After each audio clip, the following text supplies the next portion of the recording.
Joining us on the phone right now is Police Officer Sam Esposito. He was in the midst of all of this today, and right now he's in a hospital bed getting treated for some injuries. First of all, thank you for joining us. We hope you're doing okay. Tell us about your injuries.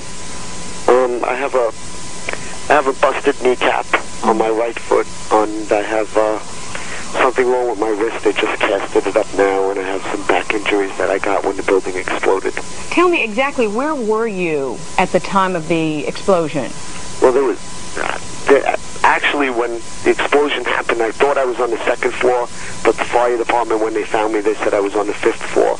So we were on the fifth floor canvassing the floor because we kept hearing voices and people yelling, you know, help me, and we were trying to locate the voices, and you just couldn't. It was just so dark, and there was so much soot, you just really couldn't find them. Officer Esposito, at the time of impact, would you tell us exactly what you felt, what went on?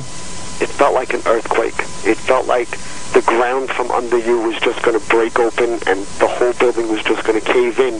And what ended up happening was the outer part of the inside of the building stayed intact, and the center floors just caved down. They just went right through.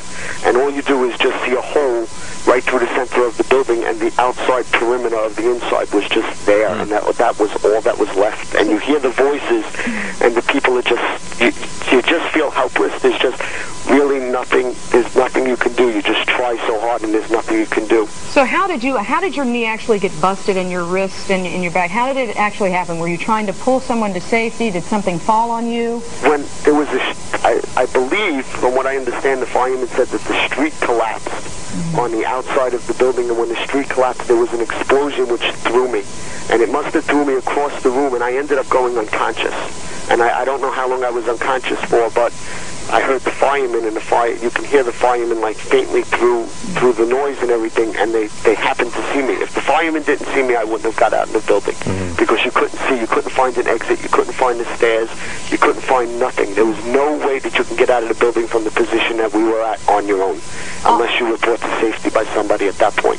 Officer Esposito, I want to thank you for the job you did today, and all the other police officers. I am so sorry you were injured. I'm glad that your injuries, though, are not life-threatening, and we certainly do appreciate you taking the time out to talk to us. Thank you so much. Well, we wish you the best. And my prayers go out to all of the people out there that are helping, because nobody really has any idea of how emotionally straining this is going to be for most of us for the rest of our life. You are so right. Thank you so much, sir.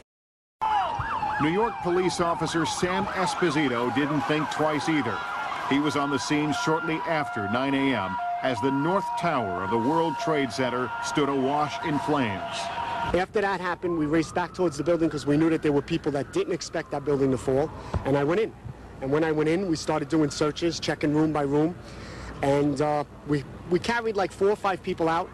But Esposito then went back into the building to make sure no one else was inside, not worried of what danger he might face or if the tower would tumble. I remember an explosion. At that point, I got knocked out. I don't remember anything. Then I got up, and I remember walking out, and it was total darkness in the car doors. And I was at the edge. I was in a dentist's office because there was dentist chairs and tools. And I looked out the window because the windows exploded, and the street below caved in. The whole street caved in. You can see below the street. And at that point, there was like fireballs coming up. So I said, all right, I'm not going to make it. I really didn't think I was going to make it. I went back into the room I was in. I shut the doors. I put towels on the bottom of each door. I was in a kitchen, one of their kitchens. I took a bottled water. I poured it all around. I poured it on my head. I crawled in the closet, and I said, okay, this is where I'm going to be now. A few minutes later, Esposito heard the sounds of firefighters making their way through, and he latched on to one of them and made his way to safety. He was taken to a hospital uptown where he was treated for a broken arm and leg. Looks like maybe. If she's able to hear me, Hillary. I gotta go. They're pulling away. And let me tell you what's happening. They're pulling away. They're taking away Lieutenant Sam Esposito, who they just was an off-duty officer. Ladies, Papers a block away, came running out of the office when he saw what was happening, and has told us a very compelling story. We were trying to get him on tape. He really should not have been out of the hospital, but said he actually needed a cup of coffee, and that's why he walked out. But his story was that he ran in. He went into the daycare center, which really hasn't been mentioned very much, on the second floor of one of the World Trade Center buildings.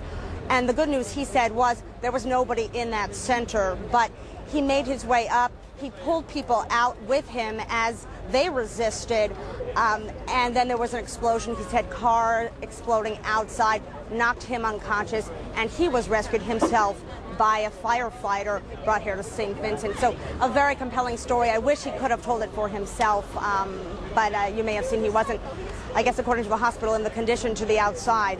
Back to you.